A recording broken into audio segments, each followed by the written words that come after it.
Vietas ciems negaida, kad pārmaiņas notiks ar viņiem, bet rīkojas, lai ietekmētu savu nākotni. Nu pat aizvadītais pasākums Viedie ciemi Madonas novadā pieredze, iespējas un sadarbība apliecināja, ka madonieši var un vēlas būt par savas vietas saimniekiem. Madonieši izskatās, un viņi šķiet, ka arī ir tādi cilvēki. Nevelti viena no šīs dienas lektoriem teica, es gaidu vismaz 5 viedos ciemus pēc šī pasākuma.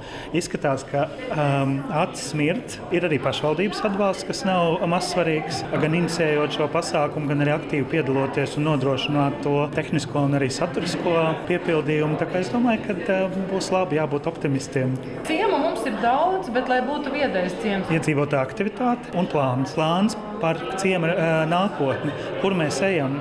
Jo mūsdienās vairs nevaram teikt, ka mūs ir skaists zaļš mežiņš un liels akmens, un tāpēc mēs dzīvosim. Mums ir jābūt idejai par savu ekonomisko un arī kaut kādu sociālo dzīvi, lai cilvēki varētu tur gan strādāt, gan arī labi pavadīt brīvo laiku. Un tam ir vajadzīga ne tikai kaut kāda telpa un vieta, bet tur ir vajadzīga arī ideja, plāns, lai to sasniegtu. Tikšanās laikā tika runāts par viedo ciemu nozīmi reģionālajā attīstībā, prezentēti pašvaldības rīcībā esošie instrumenti un diskutēti jautājumi, tā labāk izprotot viedo ciemu ideju. Viedais ciems tā ir darbība, kopdarbība savā kopienā, meklējot iekšējos resursus, savus cilvēkus, savu potenciālu un negaidīt no malas, ka kāds nāks mūsu vietā darīt. Mēs paši savā ciemā, savā pagastā ejam un daram, visu kopā. Bet vai latvietis prot sastrādāties, vai nav tā, ka viens dara, otrs jau kritizē? Jā, Kurzemē ir grūtāk vēl nekā Vidzemē. Man skatījos, ka vidzemnieki ir uz sadarbību un Vidzeme vispār ir Latvijas vērtību tā pamatvieta. Tā kā es skatos ar skaudību zinām par to, kāds jau potenciāls te ir. Un cilvēki beigu galā kaut kādā brīdī saprot, ka nav jau variantu, ir jāsadarbojas. Bet daži kritizētāji būs vienmēr, es viņos īpaši neklausos. Labais piemērs Madonas novadā ir degumnieki, kas 2023. gadā ieguva viedā ciema titulu, šobrīd vienīgo novadā. Mēs neesam varbūt tur krasi atšķirīgi no citiem, bet kas mūs atšķir, ir tas, ka mums ir aktīvi iedzīvotāji, viņi nāk ar savām iniciatīvām. Iniciatīva ir daudz, darbojas NVO, mēs rakstam projektus un visādi citādi mēģinam celt to savu vietu. Jo ne jau vieta ceļ cilvēku, bet cilvēks vietu. Šobrīd Madonas novadā ir viens viedais ciems, bet šajā gadījumā varbūt nav runa par to statusu, bet runa ir par darīšanu.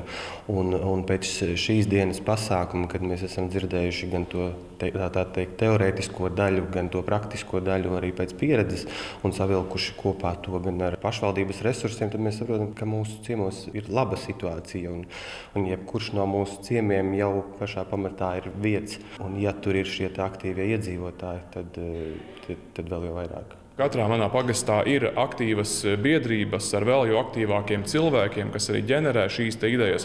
Un es domāju, ka tā informācija, ko mēs ieguvām šodien šajā tikšanās reizē, ir kā labs atspēriena punkts, lai daudz augstākiem mērķiem. Cilvēki grib un cilvēki var. Un es domāju, šī diena būs ļoti liels ieguvums arī nākotnē viedo ciemu attīstībai novadā. Tiekoties ar Madonas novada aktīvajiem ļaudīm, es skaidri redzu, ka potenciāls ir milzīgs. Es visiem uzdevu jautājumu, kurš ir tas darbs, ko jūs šajā gadā vēlētos izdarīt savā kopienā. Un visiem ir daudz ideju un ir jau vairākas ļoti konkrētas, kuras cilvēki ir jau saplānojuši.